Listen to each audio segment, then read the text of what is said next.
Good morning, everybody, and welcome to another fun episode of Teaching Today Podclass. This is your host, Kristan Nigro, and Jeremiah is on bed rest due to a really bad foot break, I guess, and it's all kinds of good surgery. And with me, I have two special guest co-hosts, and that is Kara, and I also have Cheryl from the, she's a manager of healthcare services with the Department of Juvenile Justice. So ladies, welcome. Thank you. Thank you. Yeah, so Kara, why don't you tell us a little bit about yourself so we can get a little picture of who you are. I'm a third grade teacher here in Las Vegas. It's my 6th year teaching. I've done third grade for all but 2 of those years. Did second grade for 2 years. Oh, nice. So you were the intermediate person. Yes. So, yep, and I'm the little primary friend. And then also with Cheryl, we're going to actually get into your background. So just a little bit about yourself. Sure. So I've been with the Department of Juvenile Justice Services for coming up on 26 years.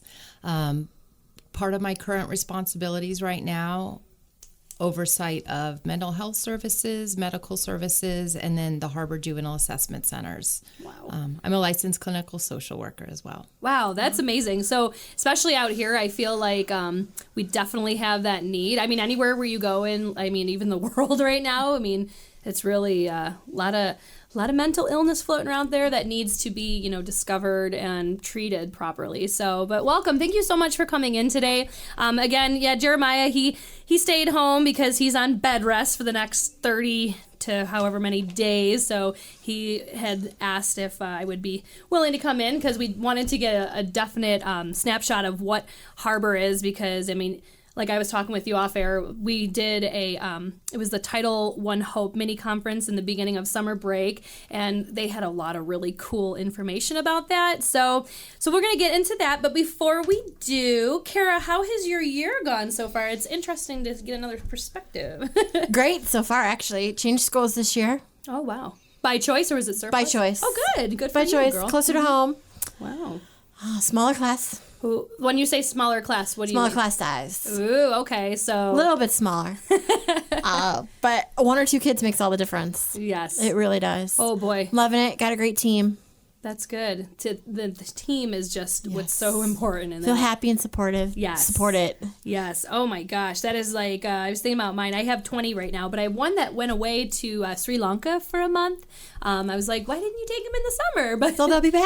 yeah. So he'll be coming back. But right now that brings me down to 19 5-year-olds and 6-year-olds. Some of them are actually still 4. I think I have one more left, and he just made the cutoff. His birthday, actually, no, it was yesterday. It was Liam. So yeah, so he's 5 now. So I'm done with my 4-year-olds, and we're just gonna power through this school year and hope for the best. So, all right, well, we might as well, let's get right into it. So we asked Cheryl to come on to the Teaching Today podcast because there was, we started talking about the harbor, and especially with a lot of with the people who are coming into Vegas, the people who are already here. I mean, we discussed a little bit. There's a lot of mental illness going on. Even with that, there's a lot of needs, even with, with people in poverty. And I feel like the harbor is just a really good, would you call it, a program, or we call it an assessment center. Okay. We really want to be a one-stop shop for families. We want to be a no wrong door. Mm-hmm.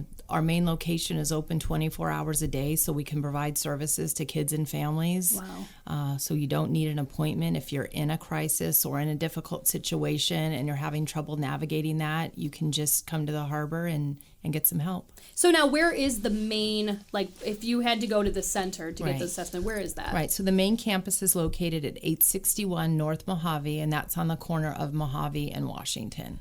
Oh, okay. Perfect. And then as far as the, so now, how did the harbor come into existence? Like, and how long has it been in existence, I guess would be the question. Right. So the assessment center concept has been a pretty studied concept, and it has been piloted successfully in other places, and also in some jurisdictions such as Denver, they've had assessment centers for 20 years. So what we did prior to opening, probably about 3 years prior to opening, we started looking at other jurisdictions to see what they were doing, what was working. We toured other jurisdictions to get an idea of what might work in our community. Oh, wow. So far you've been pretty successful, I'm assuming. Right. How many people do you typically see a year? So we opened our doors in October of 2016. In 2018, we opened our second location. Wow. To date, we have seen close to 10,000 youth and families. Wow. Amazing. Wow. So now, Kara, has anybody on at your site, have you referred anybody out to the harbor? So? No, honestly, I don't know much about it. And that's what's like really good, because I feel like Jeremiah, he was able to say some things. I'm like, we need to find more about this, because it's something. Well, I think we have some great programs, but we don't have time to find out about them. Right. So it's good to actually find out how to find out about them. Exactly. Right. So, well, in that regards, so what are some of the program, or what type of services do you offer? Right. So I think the important thing to note is that we can serve kids 17 and under and their families. So we really look at the whole family system, not just the child. So if parents are struggling with some issues with their child, if there might be some behavioral issues going on, if teachers are identifying some needs, they're seeing a kid struggling in the classroom in some way, maybe think the kid might have some mental health issues going on, or that the family might be struggling, we've tried to make it pretty easy for teachers to refer kids. So teachers just can go to our website at theharborlv.com, and we have a referral form. And the teachers just have to fill it out, and it gets submitted electronically. And then we will also follow up with the teachers and let them know that we received their referral. And then we'll also follow up and let them know if the child actually and family made the appointment. Oh, wow. So you get some feedback. So that's actually interesting, because one of the things that, because I think of like in where we have like kids, and anytime there's like a special education like referral, that we always have to like get permission from the family to even like do anything with that. So is that something, obviously I feel like it would probably be a due diligence for the teacher to talk to the families and be like, hey, this is what, like what would that conversation look like? Would it be like, this is my concern and I would like to, tell you there's resources available? Right. I would definitely urge teachers to communicate that with parents. If not, parents are just getting a cold call and probably would have some feelings about that. So obviously the teachers have those interactions with the parents. And I just think reaching out in a positive way, offering support, and letting them know that there is support out there. And also, some families don't have insurance. They're underinsured. They worried about funding for those things. And the other important thing to note is all the services at the harbor are free to families. Wow. So initially, that initial assessment is all free. Now, beyond that, if parents have medical insurance or things like that, we'll tap into that. We also have an outreach worker from the Division of Welfare and Supportive Services. So if a family is eligible for benefits but just doesn't have them, we offer every family to meet with the outreach worker as well. Oh, wow. Okay. Good. So regardless as far as their financial picture, so it's going to be, we serve all the community members. We're going to provide services regardless of ability to pay. We serve undocumented youth and families as well. Wow, that's a great program. So yes, especially like I feel like our community, I know there's so many. I worked on at Holly Hewitson on Bonanza and 20th for probably like, I think it was 5 years before I ended up going to Shore Elementary. And I can still remember when there was that huge, it was like a big thing that came out where the families were thinking that they were going to do a big raid. And so many of my students didn't come because so many of them they were undocumented. And I'm like, that should never, ever be something that a child, like a kindergarten nonetheless, can't come to school because of that. And that is such a scary thing to think about.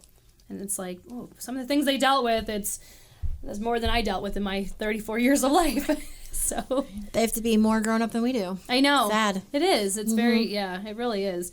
So, and you were talking about what a referral looks like, and you said again that was harborlv.com. And then is there just like, it's like one of the pull downs? Yeah, it's very easy to find. And then again, there's just a submit button, so it'll get electronically submitted. Again, we're trying to streamline it to make it easier because we know teachers are very busy and have a lot of kids to be concerned about. So Oh, wow. So now let me ask you this in regards to let's say we have an educator who, what would that look like? What would they be looking for? I know you said there were some, behaviors. Is there anything, is there a more, I shouldn't say popular, but more common thing that you guys are seeing coming through with referrals? Well, honestly, in the beginning, I think we expected to probably see more mental illness than we have. Okay. So, I mean, we do have a segment of kids that definitely have mental and behavioral health challenges, but we also have families that are, struggling in other ways. So we're really trying to be open to any ways we can help them. I think if a child is chronically absent from school, that would be a great referral teachers can make,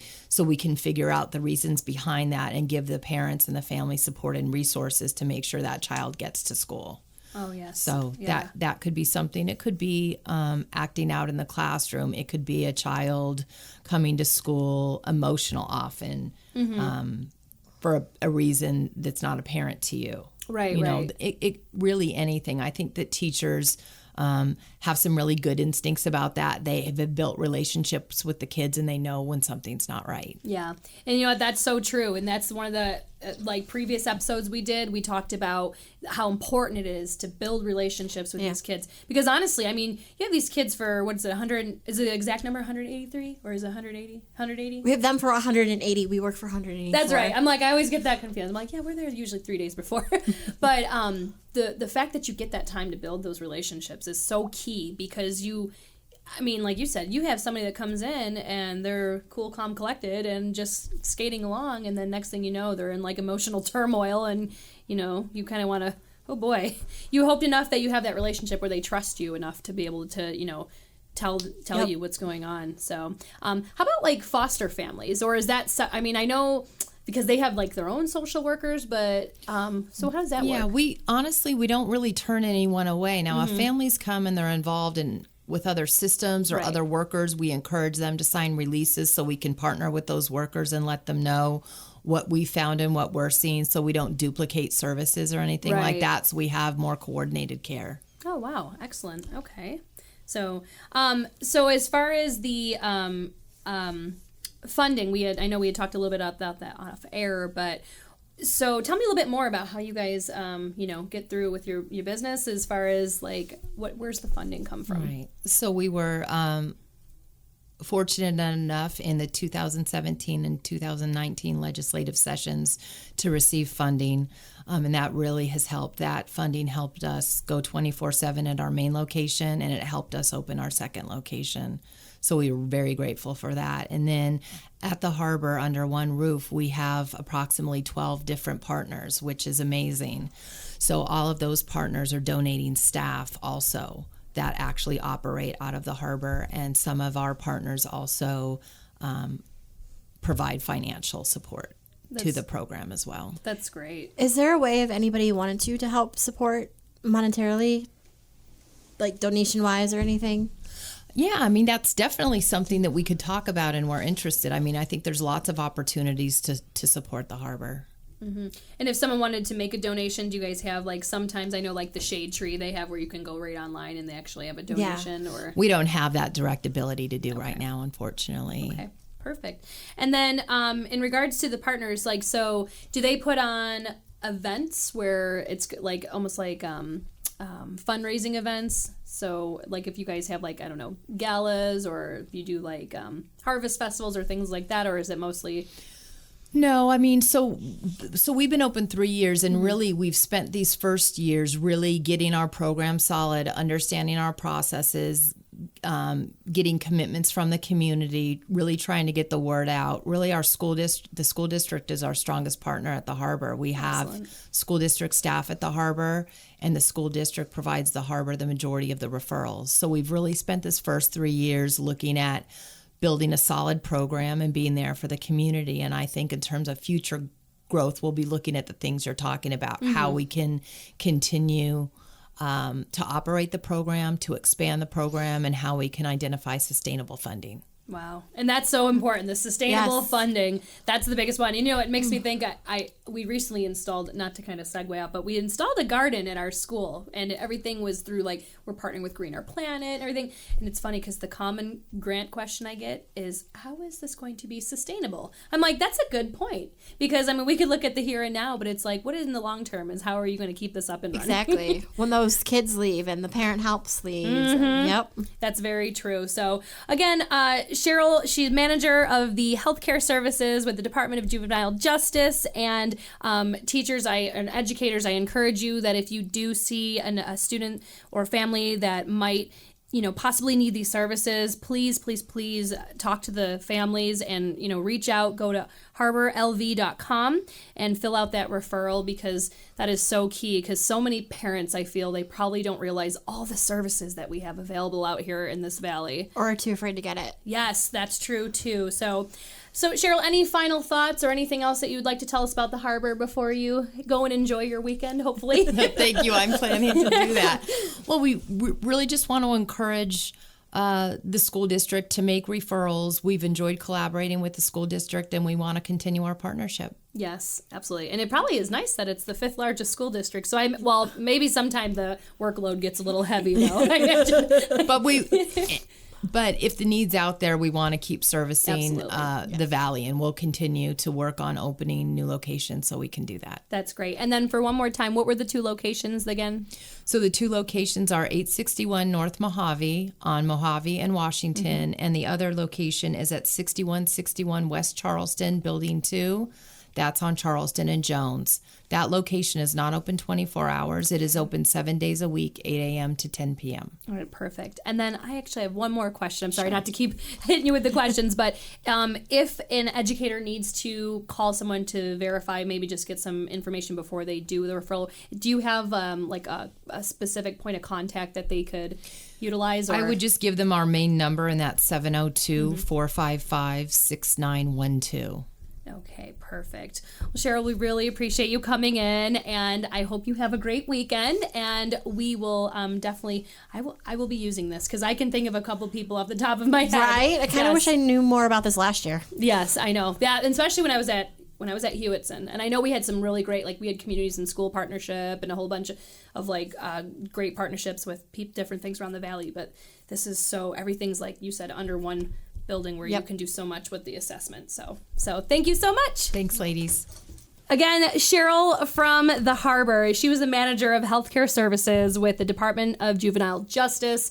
We got to talking a little bit more and off the air, and she had mentioned that she has been working in the Juvenile Justice Department for 26 years. I mean, that's so crazy. I imagine I was like, do you get does she have to have counseling with the stuff that she sees? Because Probably we need counseling for the stuff we see. Oh my God, I swear to God. Some of the things, and it's funny, honest to God, Kara, I feel like every year when I start kindergarten, it's like PTSD. I completely block it out, and I'm like... That's how you get them. We get you back. Yes, you're absolutely right. Because honest to God, I go in there... That's how any of us come back, right, honestly. I don't see how we do. And I really think because you leave in May, especially in kinder, when you leave in May, you're like, oh my God, they're writing a paragraph with proper conventions, and they're counting, and they're adding and subtracting. And then all of a sudden you get back to August. Well, I say September, because back where I'm from, we didn't start till September after Labor Day. But... it's like you get them in August, and it's like... You're starting all over again. Yes. You forget. Yes. Same thing with 3rd grade. By the end of 3rd grade, addition, subtraction of 3-digit numbers, multiplication, division, area, writing 5 paragraphs. You get back to the beginning of school, and they can't give you 5 sentences. Oh, my God. And some of them what's your name? I don't know. Or they give you, the nickname. We had one that filled out the open house paperwork, or the Meet the Teacher paperwork, and it was any special names or things that you would like to tell me about your child. My child, we call him Dork at home. I'm like, well, I'm not calling him that here. No. So I'm like, come on. But yeah, so that's really, wow. So PTSD, I'm pretty sure that's what it is. Oh my God. Oh yeah. Oh girl, I could tell you stories. I swear to God. Harbor, yes. As Kara's holding up the Harbor pamphlet. So true. I'm like, some of these people, I swear to God. But I can honestly think this is something, so one of my good friends, she took over the counselor position at Shore Elementary, Mandy Yeoman. She's doing a phenomenal job her first year in. She took over Tracy Lay's Emily's position because she retired last year, and this is something I'm actually gonna share with her because I'm sure she knows about it too. She was the one that went to the Title I Hope mini conference with me, but now that we have some more information, I think this would be something that's really beneficial on our site, and I hope that people do utilize this because, dang girl, there's so many people out there that have, I mean, not only just mental illness. I mean, you heard Cheryl talking. She said we didn't really discuss the bigger parts about it because, you and I are both elementary. Yep. But all these kids that are like abusing drugs or who knows what else they're doing. I don't know. Like, they're in relationships, so who knows how those relationships are going. God, seriously. Like, is it a safe relationship or what? So that's terrifying. So again, all the educators out here in CCSD world, we really hope that you really take this serious. And if there's somebody that needs this, I mean, one of the things, I'm looking at the pamphlet right now, and it says connecting families to mentoring, anger management, drug education, conflict resolution, family therapy, counseling, and more. I mean, we know probably 5 kids that we could name off the top of our head. Yep. So that's something that's really, really important. Again, harborlv.com is where you can find the referral. But again, please make sure you're consulting. Good Lord, it's Friday. Consulting with the families before you make that referral, because that's one thing. You don't want to have them get a cold call from something like that could really stir the pot and a potentially good relationship. So yeah. But anyways, well, moving on. So again, I'm really happy to have Kara here, and it's Kara Mach. That's right. So for all these, there has been debate today. There has been debate. There's always debate on my name. About the pronunciation of her name. So in case all of you wanting, Kara Mach. So I'm really happy to have her in here as my guest co-host because she has some really good information surrounding all of the elections that are coming up actually pretty quick. And she's actually the chair of the elections committee for CCEA. Yes. So, well, let's talk real quick. How did you get into that? I was asked. Oh, okay, good. Well, that's like, was it like volunteered or voluntold? Little of both. That's good. We know you want to do more. This is a great way. You've been around for 6 years now. It's time to take more leadership. That's cool. Done ECLF, AR. Wow. LAT, gone up to Carson City twice. Yep. You were one of my sisters up there. That's always a fun time. Yeah, gosh. Remember? So weren't you with us when we went to go try to see Maggie Carlton? Were you with us? No. Okay. So I was gonna say. Wait, maybe. We had a whole bunch. There's a whole bunch of us tried. Yes. Like all separate times, we all kept going, and then she refused to meet with us. Even closed her door. Pretended she wasn't there, so we all took pictures and posted it. Yep, so that's something that we need to think about next election cycle, so just to let you guys know. But anyways, tell us a little bit about you, what school you're at, the whole 9 yards. I know we kind of touched on that a little, but we want to know the Kara Mach. So I teach 3rd grade at Gearheim Elementary School, up in the northwest part of the valley, finally a little closer to home. That's good. I was at McMillan for 2 years, and I was at Christensen for 3 years, 3, 4, 5, 6. Yes, it all adds up to 6. Good thing I'm teaching multiplication. There you go. I love it. Yeah. So now, have you taught? Is this CCSD is your only place? CCSD is the only place I've been a full-time teacher. I subbed back home in Illinois for a little bit before I moved out here. There was no jobs in Illinois when I first applied out here, and I literally got the job. And the next day, the secretary of my old high school, actually is where I was subbing a little bit, went, "Hey, we have all these positions in the district now." Like, no. Sorry. Gosh. I'm not. I love you, but no, I'm not staying in this little town. Right. What town was it in Illinois? It's called Beecher, Illinois. It's by the Joliet, Kankakee area. Okay. Yeah, I know where Joliet's at. We actually drove through that on my way from moving from Buffalo out here. We drove through Joliet. There you go. Yep. Mm-hmm. So I know. Yeah. My same thing. My city, or I shouldn't say city. Yeah, right. My little town that I grew up in. Literally, we had like my house, and then there was a field, and then there was my best friend Tiffany's house, and then there was like a couple more houses, but for the most part, it was all farm country. Farm country, farmland. It's an hour south of Chicago on a good day. Yes. Mm-hmm. Oh, yep. And then did you get the snow and all that too? Oh God, yes. Oh my gosh, yes. That's Last year there, I swear it rained or snowed almost 365 days, Yeah. and that's not an exaggeration. Oh my God, that's exactly how I have people where it's like was- they actually have a thing. It's seasonal affect disorder. Yes. Where it's like people get like Depressed. it's so gloomy. and They get suicide depressed. rate. The suicide Yes. rate goes up. Yes. That's terrifying. And I noticed it here now too, even more, because it's so sunny for so long. Yes. When you People have like- those 1 or 2 Yes. days, like you're like, oh, I don't want to leave my bed. Right, exactly. So I'm totally like I'm a weather junkie. So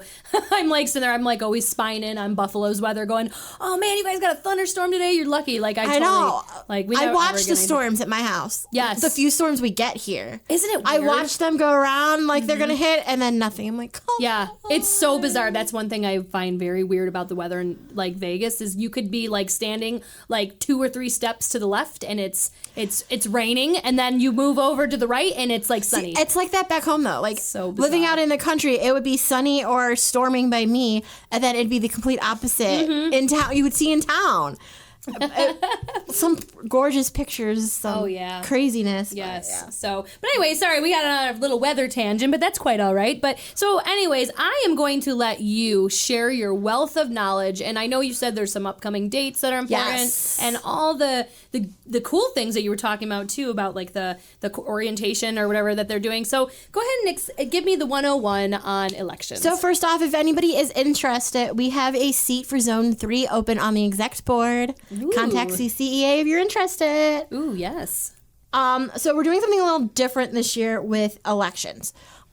We will be electing a new president and vice president, and zone seats, I forget if it's A or B this time, but there'll be new zone seats open for each zone. We're holding candidate orientations this year. So if you're whether you're interested now or you're thinking about it in the future and you want to come and learn what exactly all these positions are about, what they entitle, how much extra time do they take up and whatnot, we are having one on Tuesday, October 15th from 4:30 to 7, and one November 2nd from 8:30 to 11. That's a Saturday. So we did one weekday and one weekend. Smart. Both of them will be here at the CCEA office. Excellent. Some other important dates to know. We'll announce which seats exactly are open on October 22nd, just in case there's some other positions too. Review board might be up and whatnot too. Right. And then you can nominate your have your friends nominate you or whatnot. Nominations open and close on Tuesday, December 17th. Okay. But you have all day Excellent. to get it in and everything. And then you can campaign from January 6th until March 19th. The last day to withdraw, if you need to pull out for any reason, we know life happens, Right. is February 21st. And then since we are going electronic this year, woo-hoo, That's awesome. elections will be open for 2 days, March 19th through Saturday, March 20th. Oh, excellent. So Okay. and it's got to be off school time, so Right. elections will open at like 4:00. Okay, Friday. Perfect. So now what does that typically look like? I mean, and that's another thing, like we were talking off air as well, is I don't necessarily know too much about elections because You can I've come never join us.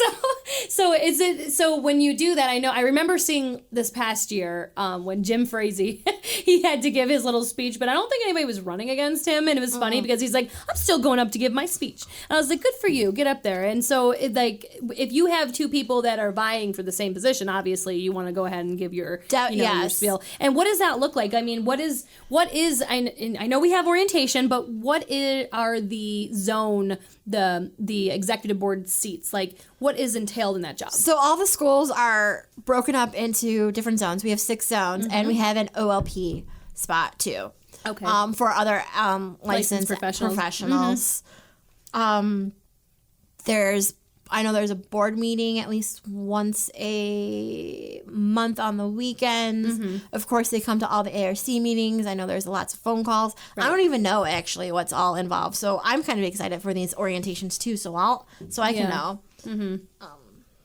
So, because that's what I I was always curious about that because I know like they have to make like decisions and things like that. So do we know like right now, because I know you said and what was the date for you to declare if you're running? What was the date again? Nominations are December 17th. Okay, perfect. And then do we know even through the grapevine how many we're expecting to run for that president or vice president? Yeah, I didn't think so. Wow, that's so crazy. That's a big position to be running this term. Wow, no kidding. So, okay, well, in regards to that, we're doing electronic voting. So tell me how that came into existence. We've been trying forever. So many people... It's so costly to do on paper. Right. People lose them. Right. It's open for so long. You can't trust the mail either. Sometimes things do disappear. I mean, I just heard on the radio today that they found a bunch of Amazon packages stuffed in a cemetery. What? Yeah. That's crazy. What? Oh my gosh. Where are these Amazon packages? And it might be something I need. I I don't know if I'd go to the cemetery though. So we're going to try, we're going to go electronic. Excellent. Okay. A lot easier, a lot faster, and then this way you can do it right then and there. You don't have to worry about mailing it. You don't have to worry about losing the ballots. We're trying to get more people involved in actually voting. Yeah. Well, and that's the thing that I've heard over and over again. Anytime that we're talking about voting is the biggest thing. People are, I want it to be electronic. Why? Like even remember when we did all the voting on the contracts, they're like, well, we couldn't get to the Alexa Park or blah, blah, blah, blah, blah. And I understand that because like you said, life happens. But at the same time, it's now that we're talking about doing electronic, then you have some people that are like, well, my social security. And I mean, it's all encrypted. It's all safe. Yes, and you're not going to please everybody. Correct. You're really not. Sometimes people just like to complain. Exactly. So, and yeah, I guess as teachers, we're like known to be good at that. So that's okay. So we're allowed to because we have a hard job. Yes. So anything else that we need to touch on for elections that is just... we need to know? Those are the big primary things coming up. Come to the next ARC meeting. We will be going over the policy, the election policies. We have to change them every time we have an election. Oh, interesting. Because we put in for the positions that are running, which of course change. Of course. Every so many years. Of course. Like this year we're just electing the president and the vice president.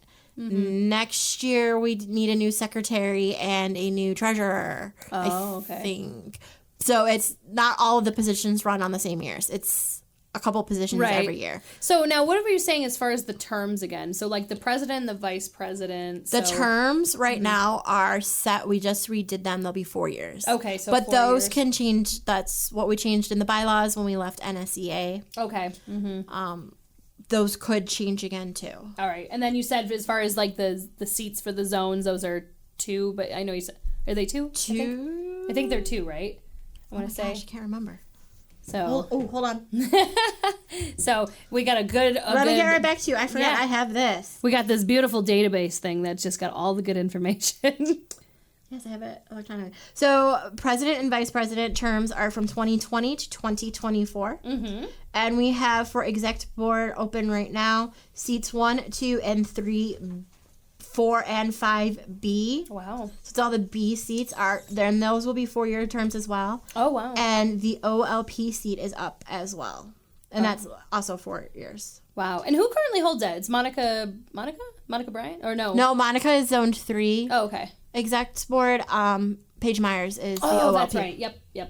That's right. Okay, cool. Excellent. That's a really good... I mean, and one of the things that I love that you and I were talking about is that you guys are doing the orientation. I think that's so key because, I mean, you hear, like, a lot of people who are, you know, good leaders out there, especially the AR people at their buildings, and, you know, they would be really beneficial for them to, you know, run, and sometimes, I mean, maybe that kind of makes them step away a little bit because they're concerned they don't really know what's entailed in it. Exactly. Or they go, they run, they get the position, and then they're like, oh, crap, I didn't realize it entailed all of this. I don't have the time. Right. So I know as teachers, we have a hard schedule, so it makes it very difficult. And we're all start at different times, end at different times. Yeah, so, well, thank you for that great information, Kara. And I definitely want, as far as the dates to remember, we have candidate orientation that's coming up. We said the 2 days, which was the Tuesday, October 15th, as well as November 2nd, which is a Saturday. And you guys are going to put out some communication in regards to that? Oh, yeah, always. Perfect. There's always a ton of communication. Excellent. So Lots of flyers are going home this year. Oh, yay. That's good. And it's important for people to Reminders, to be, And if you want to updated. vote, we need your personal email address. Yes, I not believe. your school one, Not your right? school one, so make sure we have it on file. We'll be sending stuff out so you can mail back to us with that, but if you want to get a jump start, make sure we have the correct email address. Go ahead and give us a call at Yes. CCEA. That's super important. So again, please make sure you're updating your information. And that the ARC meetings, there's always like a spot for those little spots. So if you're an AR person, make sure you're updating your information. Yes. So switching gears a little bit. So because it is Friday, and I know I'm so excited. Man, my Friday was like really...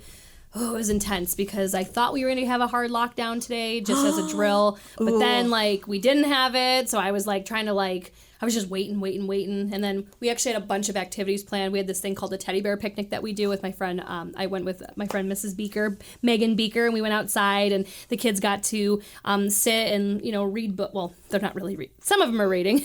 But most of them are looking at the They're looking at the pictures, yes. Yeah, exactly. Making their own story. Uh-huh. So we had a lot of fun today. And it was a really good way to end Friday, I feel like this week, because this week was kind of a doozy.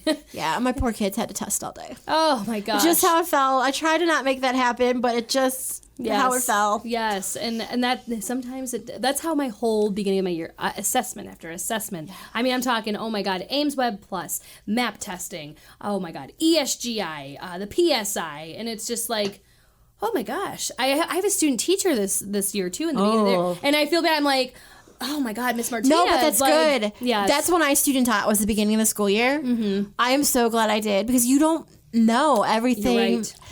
The end of the year is so easy. It's It a is. party. Yes, it is, and it's like And the beginning of the year is rough and hard, and it's good to see that before you get into the classroom. I totally agree and that's one of the things I had a hard time grasping. My kids last year, they just were like, I don't know, it was just a really easy class. And my class this year is great too, but I was like, man, I was thinking, boy, if you just would have been here last year. But I'm like, no, this is important for her to see this because the beginning of the year is something that it's not unicorns and rainbows. It's very much like, oh my gosh, we're in a ship and the ship is on fire and there's sharks and your hair's on fire. Yeah, everything's on fire. Yeah.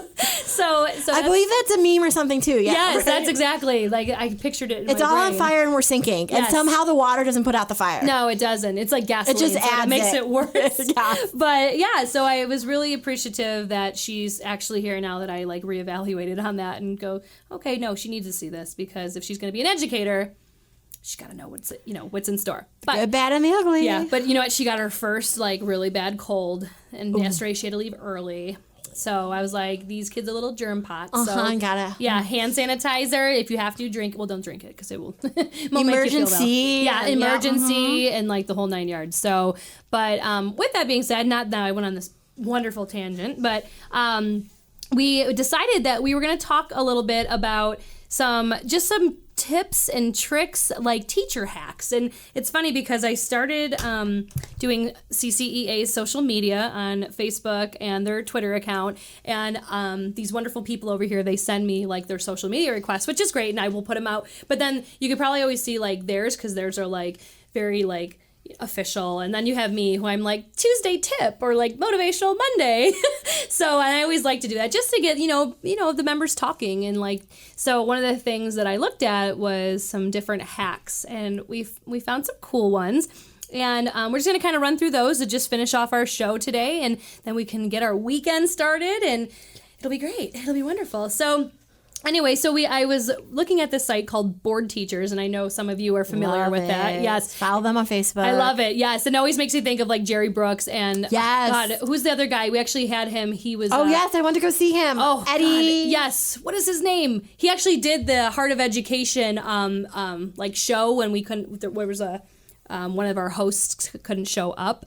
And they had, I think it was a death in the family. I was just watching him. Yes, he's hilarious. So he's always on board teachers. So, and it's just, it's just a fun little list. And Eddie B. That's who it is. Oh, his things that he comes out with are hilarious. And he's so quick-witted. Yes. It's amazing. Did you see him when he was in town? So I didn't get to see him when he was doing like his overall performance, but he hosted, or he did the, he was like the main, well, not the main guest, but he was the guy at Heart of Education that came in, and we were, oh my God, the whole place it was hysterical. in stitches. He brought all their funny comedian teachers with him. Oh, gosh. Dying. Oh, I bet. Dying. Where was he at? Where was it?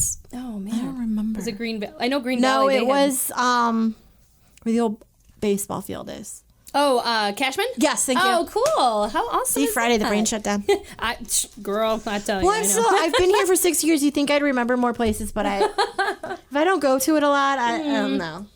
I totally understand. So we're just going to go through. We'll kind of talk on a little bit of them. We'll touch on a couple. And I know, like I said, there was 24 of them, but we're getting ready to get our weekend started. So we're just gonna pull out a couple wonderful ones that might be helpful in your classroom. And this again stretches all the way from elementary up to the high school, even if you are an OLP or any type of educator. So this might be helpful. So the first one is, and this is kind of more related to the elementary, and we were talking about this, is to get a tattle phone. So, Kara, one of the things that I find extremely funny is my husband and the PE teacher he worked with, Michael Cosgrove, they actually had a Wilson ball, and it was like, have something to tell Wilson.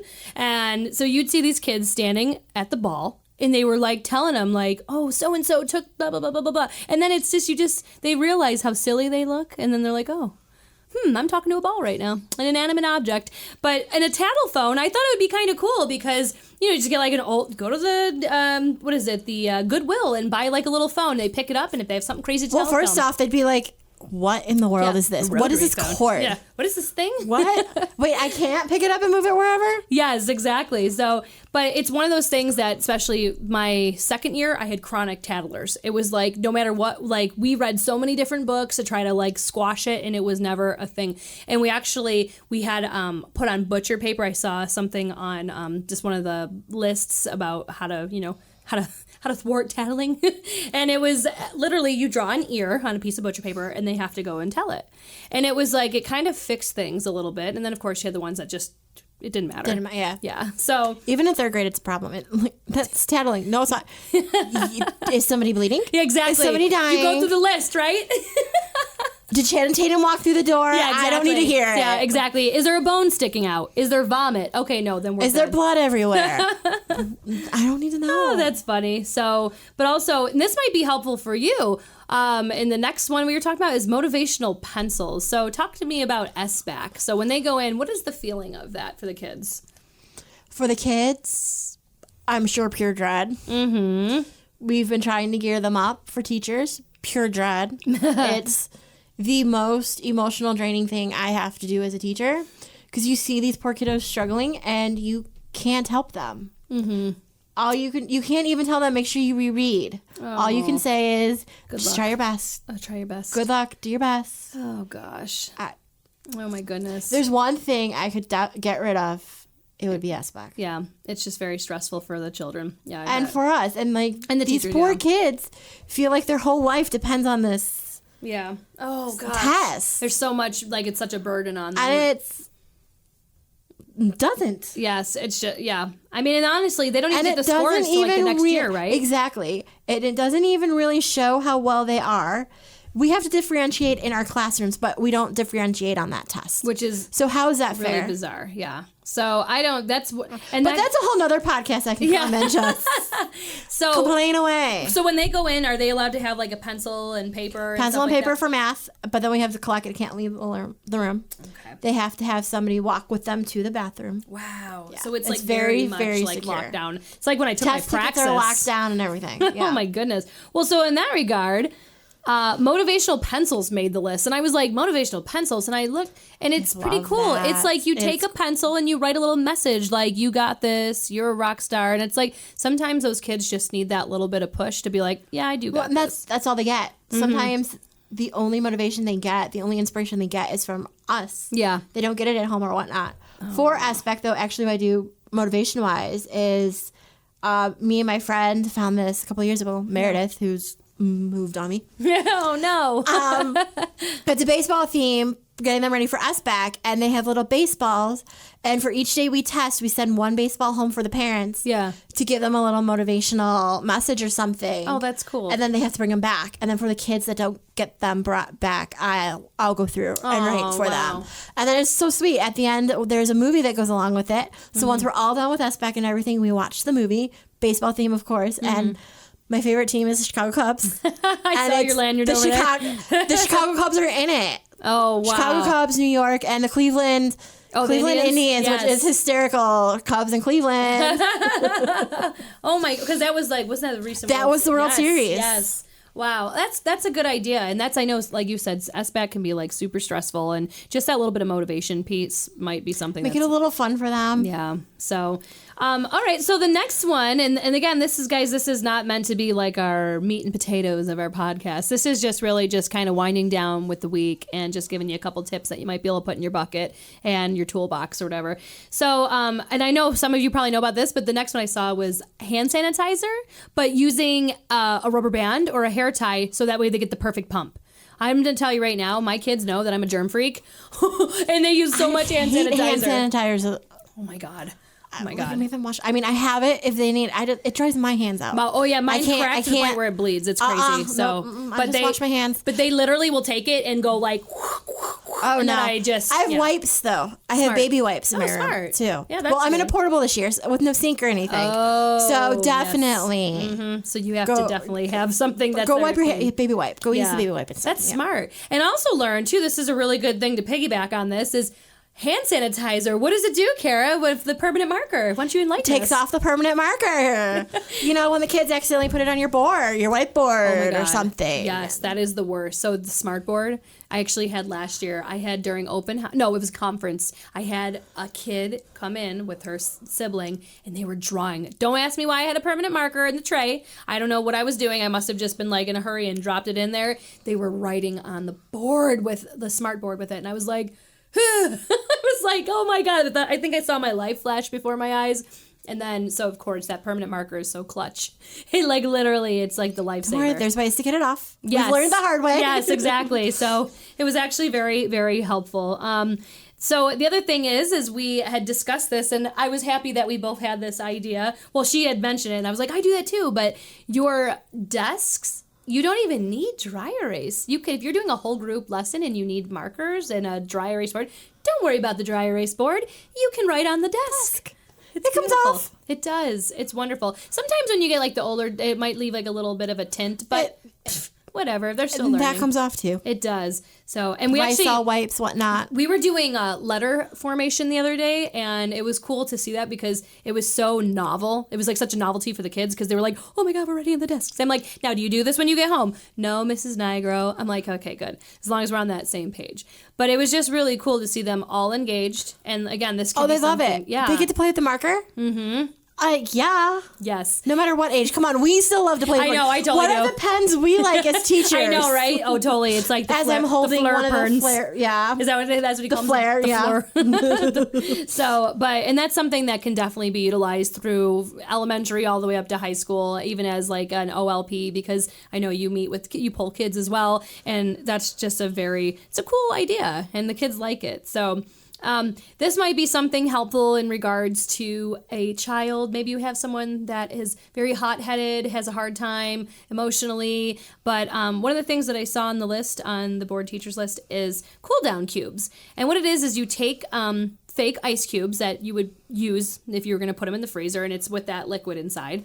And you don't have to freeze them, obviously, but you write little messages on them for like techniques to cope. So they go into the cool down cube jar, they pick it out, they read it, and then they do it like maybe it's like breathing, taking like 10 deep breaths, or maybe counting backwards from 10. So, and if you guys have any like tips on how to get these kids to cool down, calm down. Because I feel like we're seeing it a lot, Kara.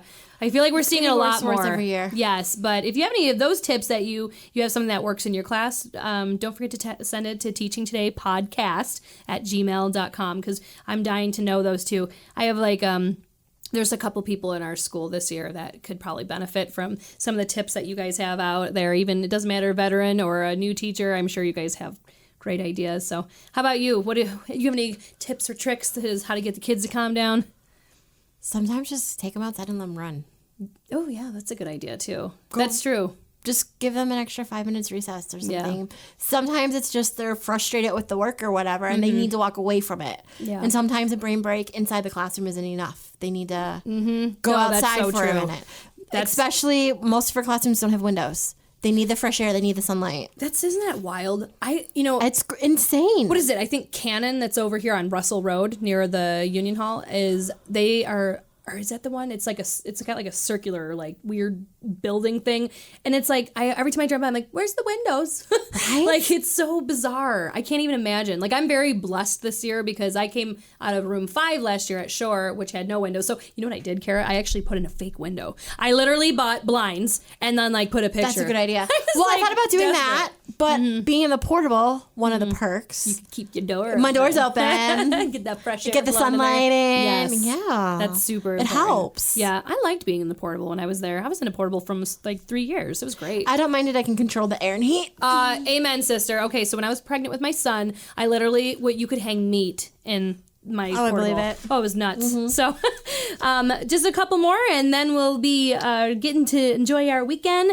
But one of the things that I recently posted on our CCEA page was I found this thing about if you spray matte acrylic spray or whatever it is, it makes the glare go away on your laminate. How cool is that? So nice. Okay, listen, I was looking at before and after pictures, and I'm like, that is so true, because I can't tell you how many times that I've had my windows open, because that's, again, got a lot of windows this year.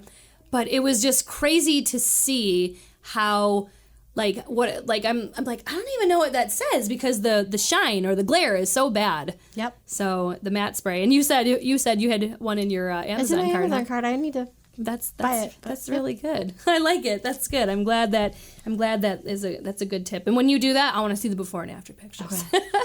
And then my last one, and this could be for any grade level, is, and it's something that I use in my classroom, is I have a doorbell that I bought from Amazon. Yep, got for one like too. $2, and literally that is our attention getter. And I will tell you right now, that is also the novelty of it, is the kids are like, oh my God, we have a doorbell in our classroom. And it works so amazing. And we actually had our special ed resource aide in our classroom. It was like a couple weeks into school. And I rang the doorbell, and the kids, for being kindergarten and be able to know that their hand goes up and their mouth goes quiet immediately, Miss Monaco was like, oh my God. It's incredible, isn't it? It is. It stops you in your tracks. It really does. Like, I accidentally hit it on accident one day.